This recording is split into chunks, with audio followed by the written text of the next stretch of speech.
அனைவருக்கும் அன்பு வணக்கம். ஒரு மிக முக்கியமான 10 கேள்விகளை இந்த பதிவுல குயிக்கா பாத்திரலாம். First question, dash pass connect Uttarakhand and Tibet. அதாவது எந்த பாஸ் வந்து பாத்தீங்கன்னா உத்தரகாண்டையும் திபெத்தையும் இணைக்குதுன்னு கேட்டீங்கன்னா முலிங்லா கணவாய். ஓகே, ஆப்ஷன் பி முலிங்லா கணவாய் தான் உத்தரகாண்டையும் திபெத்தையும் இணைக்குது. ஃபர்ஸ்ட் இப்ப புதுசா படிக்கிறவங்களுக்காக ஒன்னு சொல்லிக்கிறேன். ஃபர்ஸ்ட் பாஸ்னா என்ன, பாதைனா என்ன, இல்ல கணவாய்னா என்ன அப்படின்னு கேட்டீங்கன்னா, ஒரு மலை தொடர் இருக்கு அப்படின்னு கேட்டீங்கன்னா, இப்ப இங்க இருக்கக்கூடிய ஒரு நபர் வந்து இங்க வரணும் அப்படின்னு கேட்டீங்கன்னா, இந்த மலை இடுக்குல ஒரு பாதை வந்து இருக்கும். மலை இடுக்கே அமைந்துள்ள ஒரு பாதையை தான் பாஸ்ன்னு சொல்லுவோம். அப்ப அந்த உத்தரகாண்ட்ல இருந்து திபெத்துக்கு போகணும் அப்படின்னா எந்த பாதையை யூஸ் பண்ணுவாங்கன்னு கேட்டீங்கன்னா முலிங்லா கணவாய் வழியா போவாங்க. இப்ப ஷிப்கிலா அப்படிங்கிறது வந்து உங்களுக்கு நல்லாவே தெரியும், ஹிமாச்சல் பிரதேஷ்ல இது இருக்கு அப்படின்னு சொல்லிட்டு. சோ ஹிமாச்சல் பிரதேஷ்ல இருந்து திபெத்துக்கு வந்து எந்த பாதையில போவாங்க அப்படின்னு கேட்டீங்கன்னா ஷிப்கிலா கணவாய் யூஸ் பண்ணி ஹிமாச்சல் பிரதேஷ்ல இருந்து திபெத்துக்கு வந்து போவாங்க. இப்ப கொஸ்டின் எப்படி கேட்கலாம், ஹிமாச்சல் பிரதேஷையும் திபெத்தையும் கனெக்ட் பண்ணக்கூடிய பாஸ் எது, பாதை எதுன்னு கேட்டீங்கன்னா ஷிப்கிலா. அடுத்து முலிங்லா. இப்பதான் நான் சொன்னேன், முலிங்லா அப்படிங்கிறது வந்து பாத்தீங்கன்னா உத்தரகாண்ட வந்து திபெத்து கூட இணைக்கக்கூடிய கணவாய் எது, உத்தரகாண்ட வந்து பாத்தீங்கன்னா திபெத்து கூட இணைக்கக்கூடிய கணவாய் எதுன்னு கேட்டீங்கன்னா முலிங்லா கணவாய். இந்த சொஜிலாவை பொறுத்த வரைக்கும் இது நம்ம ஜம்மு அண்ட் காஷ்மீருக்கும் லடாக்குக்கும் நடுவுல வந்து பாத்தீங்கன்னா இருக்கு. ஜம்மு அண்ட் காஷ்மீருக்கும் லடாக்குக்கும் நடுவுல இருக்கக்கூடிய பாதை எது அப்படின்னு கேட்டீங்கன்னா சொஜிலா. இல்லனா ஜம்மு அண்ட் காஷ்மீரையும் லடாக்கையும் இணைக்கக்கூடிய பாதை எதுன்னு கேட்டீங்கன்னா சொஜிலா கணவாய்.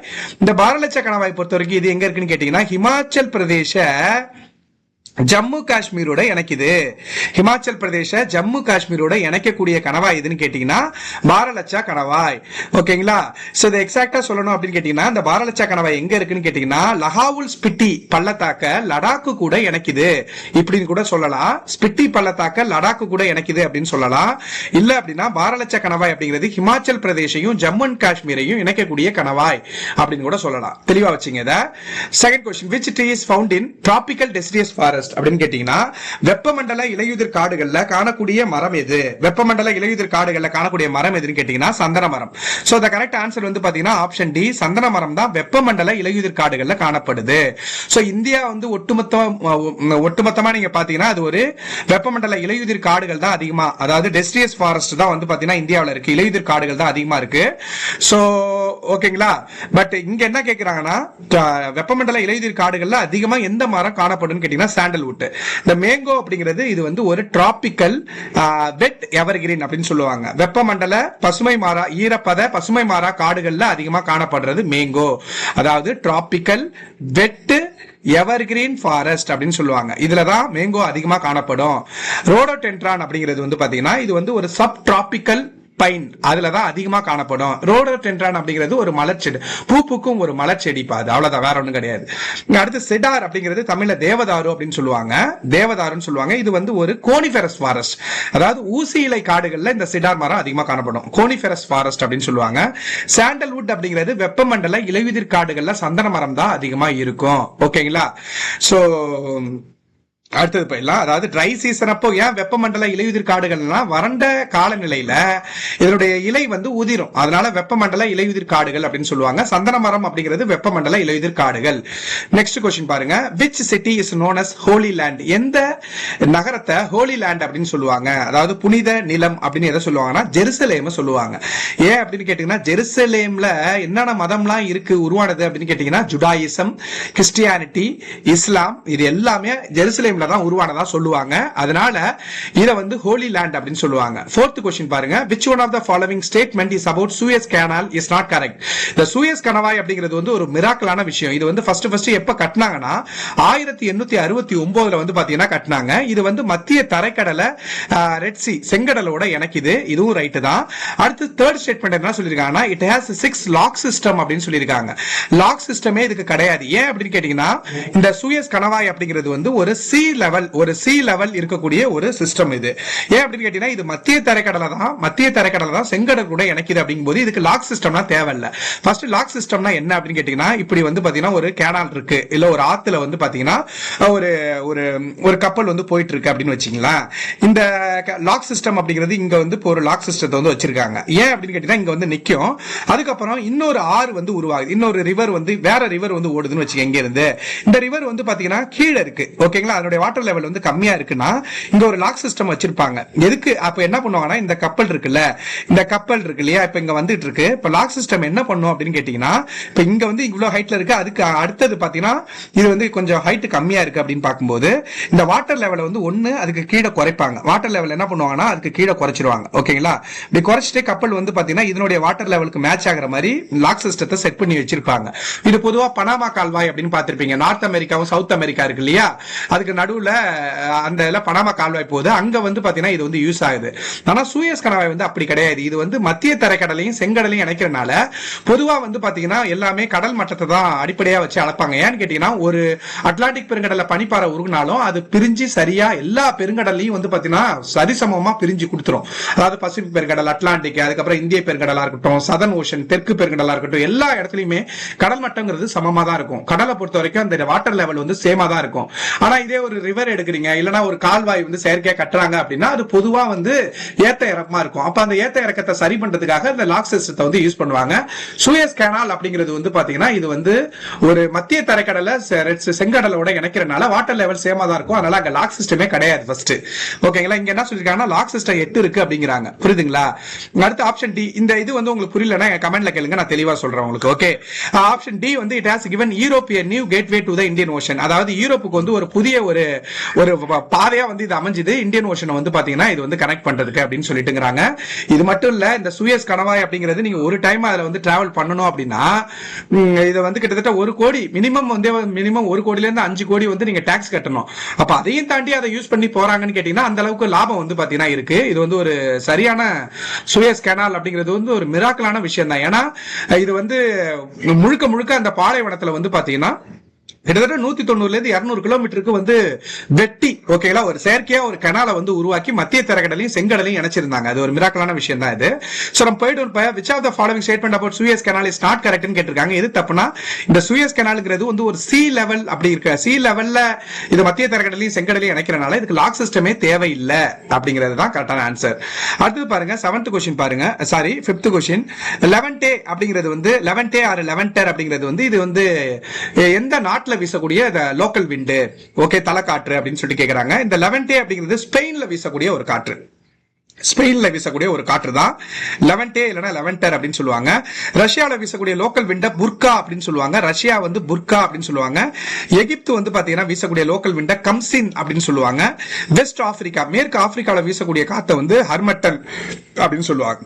ஓகேங்களா? இந்த லெவன்டே அப்படிங்கிறது வந்து பாத்தீங்கன்னா ஒரு easterly local wind that blows through the straits of the Gibraltar in Spain bringing moist cloudy weather. இந்த காத்து வீசுறனால தான் வந்து அந்த இடத்துல வந்து ஒரு ஈரப்பதமான ஒரு கிளவுடி வெதர் வந்து உருவாகுது அப்படின்னு சொல்றாங்க. இது வந்து ஸ்பெயின்ல இந்த ஜிப்ரால்டர் நீச்சல் இருக்குல்ல அந்த இடத்துல வந்து வீசுது அப்படிங்கிறாங்க. சோ ரஷ்யாவோட ஸ்பெயின்ல வீசக்கூடிய லோக்கல் விண்டு எதுன்னு கேட்டா லெவன்டே. ரஷ்யா வந்து பாத்தீங்கன்னா புர்கா. அதுக்கப்புறம் எகிப்துல வீசக்கூடிய லோக்கல் விண்டு வந்து கம்சின். எகிப்து வந்து பாத்தீங்கன்னா கம்சின். அதுக்கப்புறம் வெஸ்ட் ஆப்பிரிக்கால வீசக்கூடிய காத்து வந்து ஹர்மட்டன் அப்படின்னு சொல்லுவாங்க. அடுத்தது பாருங்க, which one of the following is the brightest star in the Orion constellation? Orion constellation, okay, Orion constellationல எது வந்து brightest star எதுன்னு கேட்டீங்கன்னா ரிஜல் அப்படின்னு சொல்லுவாங்க. இந்த ரிஜல் ஆக்சுவலா பீட்டல்கியூஸ் அப்படிங்கிறதும் இந்த ஓரியன் கான்ஸ்டலேஷன்ல இருக்கக்கூடிய ஒரு பிரைட்டான நட்சத்திரம் தான். பட் ஆனா இது செகண்ட் தான். ஃபர்ஸ்ட் எதுன்னு கேக்குறாங்க, எது ரொம்ப பிரைட் அப்படின்னு கேட்டா ரிஜல் தான். ஓகேங்களா? ரிஜல் இதுக்கு வந்து பாத்தீங்கன்னா இன்னொரு பேர் பீட்டா ஓரியானிஸ் அப்படின்னு கூட சொல்லுவாங்க. இதுதான் ஓரியன் கான்ஸ்டலேஷன்ல வந்து ஒரு பிரைட்டஸ்ட் ஸ்டார் வந்து இதுதான். பீட்டல்கியூஸும் வந்து செகண்ட் பிளேஸ்ல வந்து இருக்கு. அடுத்து பாருங்க, who term the term biodiversity? உயிரியல் பல்லுயிர் தன்மை அப்படின்னா யார் வந்து இந்த டேர்மை டிஃபைன் பண்ணதுன்னு கேட்டா வால்டர் ரோசன். ஃபர்ஸ்ட் பயோடைவர்சிட்டி என்னன்னா உயிரி பல்லுயிர் தன்மைனா அது ஒரு பர்டிகுலர் பிளேஸ்ல வந்து பாத்தீங்கன்னா நிறைய தாவரங்களும் வாழும், பிளான்ட்ஸ், அதுக்கப்புறம் அனிமல்ஸ், அதுக்கப்புறம் மைக்ரோ ஆர்கானிசம் எல்லாமே வந்து வாழ ஏற்ற இடம் தான் பயோடைவர்சிட்டி அப்படின்னு சொல்லுவாங்க. உயிரியல் பல்லுயிர் தன்மைனா அந்த பல உயிரினங்கள், தாவரங்கள், விலங்குகள், நுண்ணுயிரிகள் எல்லாமே வாழ ஏற்ற இடத்தை தான் பயோடைவர்சிட்டின்னு சொல்லுவாங்க. பயோடைவர்சிட்டி ஹாட்ஸ்பாட் அப்படின்னு கேட்டீங்கன்னா அந்த இடத்துல நிறைய உயிரினங்கள் வாழுது அப்படின்னு அர்த்தம். ஃபார் எக்ஸாம்பிள் இந்தியாவில் மேற்கு தொடர்ச்சி மலையில வந்து பாத்தீங்கன்னா ஒன் ஆஃப் த பயோடைவர்சிட்டி ஹாட்ஸ்பாட்டா இருக்கு. அங்க நிறைய உயிரினங்கள் வாழுது. இந்த டேர்ம் வந்து யார் டிஃபைன் பண்ணாங்க அப்படின்னு கேட்டீங்கன்னா வால்டர் ரோசன் அப்படிங்கிறவர் தான் பயோடைவர்சிட்டி. பயோ அப்படின்னா உயிரியல், டைவர்சிட்டினா வேற்றுமை. ஓகேங்களா? பல உயிரினங்கள் வாழக்கூடிய இடம், அதுதான் பயோடைவர்சிட்டி. இந்த டேர்ம் இது பண்ணது வால்டர் ரோசன் அப்படிங்கிறவர் 1985 டிஃபைன் பண்ணாரு. எங்க அப்படின்னு கேட்டீங்கன்னா ஒரு பயோடைவர்சிட்டி சம்பந்தமா ஒரு நேஷனல் ஃபோரம் திட்டம் வந்து நடந்தது, அங்க பண்ணாரு அவரு. இந்த ஈஓ வில்சன் அப்படிங்கிறவர் வந்து அவருடைய புக் பயோடைவர்சிட்டிங்கிற ஒரு புக்ல வந்து இந்த வார்த்தையை வந்து ரொம்ப ஃபேமஸ் பண்ணாரு அவரு. அடுத்த क्वेश्चन பாருங்க, which among the following is not a block mountain அப்படின்னு சொல்லிட்டு கேக்குறாங்க. ஃபர்ஸ்ட் இது ரொம்ப சிம்பிளா மீனிங் மட்டும் தயவு செஞ்சு புரிஞ்சுங்க. பிளாக் மவுண்டன்னா என்ன, ஃபோல்டட் மவுண்டன்னா என்னன்னு தெரிஞ்சுக்கணும். இல்ல கரெக்டான ஆன்சர் எது பிளாக் மவுண்டன் கிடையாது அப்படின்னு கேட்டீங்கன்னா உரல் மவுண்டைன் வந்து பிளாக் மவுண்டைன் கிடையாது. ஓகே, அப்ப உரல் மவுண்டைன் அப்படிங்கிறது வந்து ஒரு மடிப்பு மலை, ஒரு ஃபோல்டட் மவுண்டைன். ஓகேங்களா, இப்போ இமயமலை இருக்குல்ல அதே மாதிரியே தான் உரல் மவுண்டைனும், இது வந்து ஒரு மடிப்பு மலை. மத்தபடி இங்க ஆப்ஷன்ல பாருங்க, Black Forest mountain range, salt மலைத்தொடர், சாத்புரா மலைத்தொடர், இது எல்லாமே பிளாக் மவுண்டைன் அப்படின்னு சொல்லுவாங்க. அப்ப இந்தியாவில் இந்த மேற்கு தொடர்ச்சி மலையில இருக்கக்கூடிய விந்தியா சாத்புராலாம் இருக்குல்ல, அங்க அதெல்லாம் பிளாக் மவுண்டைன் சொல்லுவாங்க. ஃபர்ஸ்ட் பிளாக் மவுண்டைன்லாம் என்ன அப்படின்னு கேட்டீங்கன்னா, ஒரு ரஃபா ஒரு டயக்ராம் நான் சொல்றேன், அதை நீங்க தெளிவா கவனிச்சீங்க ஈஸியா உங்களுக்கு புரிஞ்சிடும். இப்படி வந்து பாத்தீங்கன்னா ஒரு பீஸ் ஆஃப் லேண்ட் வந்து பாத்தீங்கன்னா இருக்கு அப்படின்னா, பொதுவா இந்த பிளேட் வந்து பாத்தீங்கன்னா இந்த இங்க ஒரு பிளேட், இங்க ஒரு பிளேட் இருக்கு அப்படின்னா, இது வந்து இந்த சைடுல மூவ் ஆகும், இது வந்து இந்த சைடுல அப்படி மூவ் ஆகும். ஓகேங்களா, அப்போ இந்த இப்போ மேல இருந்து வந்து பாத்தீங்கன்னா டவுன்வர்ட் ஃபோர்ஸ் வந்து பாத்தீங்கன்னா இருக்கும். மேல இருந்து வந்து கீழே வந்து ஒரு அழுத்தம் இருக்கும், அதாவது டவுன்வர்ட் ஃபோர்ஸ். ஓகே, மேல இருந்து இது கீழே அமுத்தும், அது நம்ம கீழே இருந்து மேல் நோக்கி விசை வந்து அப்போர்டு ஃபோர்ஸ் சொல்லுவோம். இப்போ இந்த அப்போர்டு ஃபோர்ஸ் அதிகமாகறதுனால இது என்ன ஆயிடுன்னு கேட்டீங்கன்னா, இந்த பீஸ் ஆஃப் லேண்ட் இருக்குல்ல, இந்த பிளாக் இருக்குல்ல, அப்படியே வந்து பாத்தீங்கன்னா மேலே ஏறிடும். மேலே வந்து ஏறி இது ஒரு புது நிலத்தோற்றமா உருவாக ஆரம்பிச்சிடும். அப்படி உருவானா அது பேரு பிளாக் மவுண்டைன். புரியுதுங்களா என்ன சொல்றேன்ட்டு? கொஞ்சம் இது வந்து இதுதான் வந்து ஃபால்ட் லைன் அப்படின்னு சொல்லுவாங்க. இப்படி வந்து ஒன்னு இருக்கு அப்படின்னா, ஒரு பீஸ் ஆஃப் லேண்ட் இருக்கு அப்படின்னு கேட்டீங்கன்னா, இந்த ரெண்டு லைனையும் என்னன்னு சொல்லுவாங்கன்னா ஃபால்ட், அதாவது பிளவு ஏற்பட போற லைன், ஃபால்ட் லைன் அப்படின்னு சொல்லுவாங்க. Fault line. ஓகே, ஃபால்ட்னா என்னது? பிளவு அப்படின்னு சொல்லுவாங்க. ஓகே, ஃபால்ட்னா என்னன்னு சொல்லுவாங்க? பிளவு அப்படின்னு சொல்லுவாங்க. நான் இங்க எழுதுறேன், இந்த லைனை வந்து என்னன்னு சொல்லுவாங்கன்னா ஃபால்ட் லைன் அப்படின்னு சொல்லுவாங்க. ஓகே, பிளாக் மவுண்டனுக்கு இன்னொரு பேர் வந்து ஃபால்ட் பிளாக் மவுண்டைன் அப்படின்னு கூட சொல்லுவாங்க. இப்போ என்ன ஆகுன்னு கேட்டீங்கன்னா, இங்க அப்வர்ட் ஃபோர்ஸ் வந்து ரொம்ப அதிகமாகுதுன்னா, இந்த பீஸ் ஆஃப் லேண்ட் இருக்குல்ல, இது வந்து என்ன ஆயிடுன்னு கேட்டீங்கன்னா, ஜஸ்ட் வந்து கொஞ்சம் அந்த பிளாக்கே மேல போயிடும். அப்போ மேல வந்து போயிட்டு அதை அப்படி உருவானா அதுக்கு பேர் ஹாஸ்ட் டோபோகிராஃபி அப்படின்னு சொல்லுவாங்க. ஹாஸ்ட் அப்படின்னு சொல்லுவாங்க. கீழே இருந்துச்சுன்னா அதுக்கு பேர் கிராபன் அப்படின்னு சொல்லுவாங்க. இப்போதைக்கு நான் அதை குழப்ப விரும்பல. ஸோ பிளாக் மவுண்டைன் அப்படிங்கிறது வந்து பாத்தீங்கன்னா, இப்போ அப்வர்ட் ஃபோர்ஸ் அதிகமா இருக்கனால அந்த பீஸ் ஆஃப் லேண்டே வந்து பாத்தீங்கன்னா, அந்த பூமியின் மேலோடு இருக்குல்ல, அதுவே அப்படியே வந்து தூக்கி மேல அப்படியே நின்னா எப்படி இருக்கும்? ஒரு பிளாக் வந்து உருவானா, ஒரு அபார்ட்மெண்ட் வந்து மேல தூக்கி வச்சா எப்படி இருக்கும்? அந்த மாதிரி வந்து இருக்கும், அந்த மாதிரி நிலத்தோற்றம் இருக்கும். அதுதான் வந்து பிளாக் மவுண்டைன். அப்போ இந்த பிளாக் ஃபாரஸ்ட் மவுண்டைன் ரேஞ்சா இருக்கட்டும், சால்ட் ரேஞ்ச், இது வந்து பாகிஸ்தான்ல இருக்கு, சாத்புரா ரேஞ்ச் வந்து பாத்தீங்கன்னா இந்தியாவில இருக்கு, இது எல்லாமே பிளாக் மவுண்டைன் தான். உரல் மலைத்தொடர் அப்படிங்கிறது வந்து பாத்தீங்கன்னா உரல் மவுண்டைன் அந்த ஆசியாவுக்கும் யூரோப்புக்கும் நடுவில் இருக்கக்கூடிய மலைத்தொடர், இந்த உரல் மலைத்தொடர், இது வந்து ஒரு மடிப்பு மலை. இது ஒரு மடிப்பு மலை. மடிப்பு மலைனா என்ன? இப்ப ரெண்டு பிளேட் இருக்குன்னு பாருங்க, ரெண்டு பிளேட் இருக்கு அப்படின்னா, அதாவது தட்டுக்கள், பூமி தட்டுக்கள் இருக்கு அப்படின்னு கேட்டீங்கன்னா, இது ரெண்டும் வந்து பாத்தீங்கன்னா ஒண்ணுக்கு ஒண்ணு மோதுது. ஓகே, ரெண்டும் வந்து பாத்தீங்கன்னா ரெண்டு பிளேட் வந்து பாத்தீங்கன்னா ஒண்ணுக்கு ஒண்ணு வந்து மோதுது அப்படின்னா, இப்ப இது என்ன ஆகும்? சோ ரெண்டு கையை வச்சுக்கிட்டு நீங்க மோதுறீங்க அப்படின்னா, அது வந்து பாத்தீங்கன்னா அப்படியே ஒரு டெம்பிள் மாதிரி அது மடிஞ்சு ஓகே, இது ரெண்டு மோதுது அப்படின்னா இப்போ வந்து ஒரு இது வந்து உருவாகும். அடுத்து மோதுது அப்படின்னு கேட்டீங்கன்னா இப்படி வந்து அடுத்த ஸ்ட்ரக்சர் வரும். அப்புறம் இது வந்து பாத்தீங்கன்னா ரெண்டு பிளேட் மோதுது அப்படின்னா இப்படி வந்து பாத்தீங்கன்னா உருவாகும். சோ இப்படி கண்டினியூஸா அப்படி வந்து பாத்தீங்கன்னா மடிஞ்சு ரெண்டு மோத மடிஞ்சு உருவாகிற மலை தான் வந்து பாத்தீங்கன்னா மடிப்பு மலைமாங்க. இமாலயா வந்து அதுக்கு பெஸ்ட் எக்ஸாம்பிள். அதே மாதிரியே தான் வந்து பாத்தீங்கன்னா உரல் மவுண்டைனும் ஆசியாவுக்கும் யூரோப்புக்கு நடுவில் இருக்கக்கூடிய உரல் மவுண்டைன் வந்து ஒரு மடிப்பு மலை தான். இப்ப மடிப்பு மலைனா என்னன்னா, ரெண்டு பிளேட் வந்து பாத்தீங்கன்னா ஒண்ணுக்கு ஒண்ணு மோதும் போது அப்படியே மடிஞ்சு உருவாகிறது மடிப்பு மலை. பிளாக் மவுண்டைன் என்னன்னா, ஒரு பீஸ் ஆஃப் லேண்ட் இருக்குன்னா அதிக அப்போர்ட் ஃபோர்ஸ்னால டக்குன்னு அந்த ஒரு பிளாக்கே வந்து மேல போய் நின்று அது ஒரு மலையா உருவாகும். அதுதான் பிளாக் மவுண்டைன். புரிஞ்சிருக்குன்னு நினைக்கிறேன். டவுட் இருந்தா கேளுங்க. ஓகேங்களா? 9th question, which among these is a warm ocean current அப்படின்னு கேட்டீங்கன்னா, எது வந்து வெப்ப நீரோட்டத்துக்கு எடுத்துக்காட்டு, வெப்ப கடல் நீரோட்டத்துக்கு எடுத்துக்காட்டு எதுன்னு கேக்குறாங்க. ஃபர்ஸ்ட் நீரோட்டம்னா என்ன, வார்ம் ஓஷன் கரண்ட்னா என்ன அப்படின்னு கேட்டீங்கன்னா, சோ வேர்ல்ட் ஜியோகிராஃபி வந்து அதிகமா பாண்டிச்சேரி எக்ஸாம்ல கேக்குறனால நான் இந்த क्वेश्चंसலாம் வந்து ஃபர்ஸ்ட் வச்சு டிஸ்கஸ் பண்றேன்.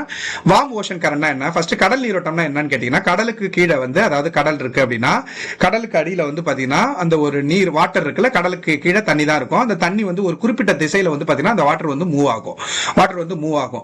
சோ இத வந்து ரெண்டு வகையா பிரிப்பாங்க. இப்போ வந்து பாத்தீங்கன்னா இதான் உலக வரைபடம் அப்படின்னு எடுத்துக்கிட்டீங்கன்னா, இங்க வந்து பாத்தீங்கன்னா இது 0 டிகிரி ஈக்குவேட்டர் நிலநடு கோடு இருக்கு, அதுக்கப்புறம் 23 டிகிரி கடகரேகை இருக்கும், அடுத்து 66 டிகிரி ஆர்க்டிக் சர்க்கிள் இருக்கும், இங்க வந்து துருவம் இருக்கும், நார்த் போல் வந்து பாத்தீங்கன்னா இருக்கும். இப்ப தண்ணி இது வந்து வெப்ப பகுதியா, இந்த 0 டிகிரி நிலநடு கோட்ல இருந்து 23 டிகிரி கடகரேகை, 0 டிகிரி நிலநடு கோட்ல இருந்து 23 டிகிரி மகர ரேகை வந்து வெப்ப மண்டலம் அப்படின்னு சொல்லுவோமா. இப்ப இங்க இருக்கக்கூடிய கடல் வந்து பாத்தீங்கன்னா மேல மூவ் ஆனிச்சுன்னா அது எல்லாம் வெப்ப நீரோட்டம். அதாவது 0 டிகிரி நிலநடு கோட்ல இருந்து துருவத்தை நோக்கி தண்ணி போனுச்சுன்னா அது பேரு வெப்ப நீரோட்டம். அந்த துருவத்துல இருந்து ஈக்குவேட்டரை நோக்கி தண்ணி வந்துச்சுன்னா அது வந்து எப்படி இருக்கும்? தண்ணி குளிர் நீரோட்டம் அப்படின்னு சொல்லுவாங்க. ஓகேங்களா? அந்த வெப்ப நீரோட்டமும் குளிர் நீரோட்டமும் சந்திக்கிற இடம் இருக்குல்ல, அது வந்து பயங்கரமா ஒரு மிக முக்கியமான வந்து மீன்பிடி தளமா இருக்கும். சோ இங்க நான் குழப்ப விரும்பல. வார்ம் ஓஷன் கரண்ட், அதாவது கடல் நீரோட்டம்னா என்னது? கடல்ல வந்து ஒரு குறிப்பிட்ட திசையில இந்த தண்ணி வந்து நகரும், அதுதான் கடல் நீரோட்டம் அப்படின்னு சொல்லுவாங்க. அது வந்து பாத்தீங்கன்னா போற திசையின் அடிப்படையில ரெண்டா பிரிப்பாங்க, வெப்ப நீரோட்டம் குளிர் நீரோட்டம். வெப்ப நீரோட்டம்னா நிலநடுக்கோட்டுல இருந்து துருவத்தை நோக்கி போனா அது வெப்ப நீரோட்டம், துருவத்துல இருந்து கீழே வந்ததுன்னா அது வந்து நீரோட்டம் அப்படின்னு சொல்லுவாங்க. இங்க வந்து எதுன்னு கேக்குறாங்க, வெப்ப நீரோட்டத்துக்கு எக்ஸாம்பிள் எதுனா ஒரு ஷார்ட்கட் சொல்றேன், ஈஸியா ஞாபகம் வச்சுங்க. ஏ கே ஜி அப்படின்னு ஞாபகம் வச்சுங்க. ஏங்கிறது அலாஸ்கா நீரோட்டம், Alaska. Okay. K for Croatia நீரோட்டம், குரேஷியோ நீரோட்டம். அடுத்து வந்து பாத்தீங்கன்னா ஜி வந்து பாத்தீங்கன்னா என்ன வரும்? கல்ஃப் நீரோட்டம் நினைக்கிறேன். எஸ், கல்ஃப் நீரோட்டம். ஓகேங்களா? கல்ஃப் நீரோட்டம். இது எல்லாமே வந்து பாத்தீங்கன்னா ஏகேஜி. அப்புறம் வந்து நார்த் அட்லாண்டிக் ட்ரிஃப்ட், வடக்கு அட்லாண்டிக் பெருங்கடல், இது எல்லாம் வெப்ப நீரோட்டம். இதை மட்டும் தெளிவா ஞாபகம் வச்சுங்க, வெப்ப நீரோட்டம். மத்தது எல்லாமே குளிர் நீரோட்டம் தான். நீங்க பாத்தீங்கன்னா உங்களுக்கு தெரியும். சோ இதுல வந்து குரேஷியா மட்டும் தான் ஆப்ஷன்ல இருக்கு, ஏகேஜி என். இப்படிதான் நீங்க படிக்கணும். வெப்ப நீரோட்டத்தை மட்டும் தெளிவா ஞாபகம் வச்சுங்க. ஏகேஜி என் அப்படின்னு கேட்டீங்கன்னா அலாஸ்கா, குரேஷியோ, அடுத்து வந்து கல்ஃப், அதுக்கப்புறம் வந்து பாத்தீங்கன்னா நார்த் அட்லாண்டிக் ட்ரிஃப்ட். இது மட்டும் தான் வந்து பாத்தீங்கன்னா வெப்ப நீரோட்டம். ஓகேங்களா? சோ அடுத்த क्वेश्चन பாருங்க. which era in the earth history is known as age of reptile? அதாவது வந்து ஊர்வனத்தின் காலம் அப்படின்னு சொல்லிட்டு எதெல்லாம் சொல்லுவாங்க அப்படின்னு கேட்டீங்கன்னா, ஊர்வன அவற்றின் காலம், அதாவது டைனோசர் வந்து பாத்தீங்கன்னா டைனோசர் வந்து அதனுடைய காலம் அப்படின்னு எதை சொல்லுவாங்கன்னு கேட்டீங்கன்னா ஏஜ் ஆஃப் ரெப்டைல்ஸ் அப்படின்னா மீசோசாய்க் ஏரா வந்து சொல்லுவாங்க.